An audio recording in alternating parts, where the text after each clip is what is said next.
Asia cup T twenty টুর্নামেন্টের প্রস্তুতির অংশ হিসেবে নেদারল্যান্ডসের বিপক্ষে টি-টোয়েন্টি সিরিজের আয়োজন করেছে বাংলাদেশ ক্রিকেট বোর্ড। প্রথম টি-টোয়েন্টি ম্যাচে ডাচদের বিপক্ষে টাইগার বোলারদের ম্যাজিক্যাল পারফরম্যান্স দেখা গেল সিলেট আন্তর্জাতিক ক্রিকেট স্টেডিয়ামে। নেদারল্যান্ডসকে কেবল ১৩৬ রানে থামিয়েছে বাংলাদেশের বোলাররা। অসাধারণ বোলিংয়ের প্রদর্শনী দেখিয়েছেন তাসকিন আহমেদ। টাইগার পেস ইউনিটের নেতা এদিন ৪ ওভার বোলিং করে কেবল ২৮ রান দিয়ে পেয়েছেন ৪ উইকেটের দেখা।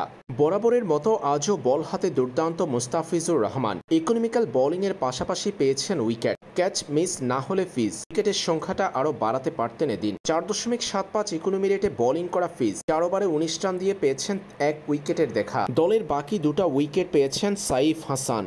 উইকেট না পেলেও এদিন ডাচদের বিপক্ষে চমৎকার ইকোনমিক্যাল বোলিং করেছেন শেখ মেহেদী। ৫.২৫ ইকোনমি রেটে বোলিং করেছেন তারকা স্পিনার। ৪ ওভারে দিয়েছেন কেবল ২১ রান।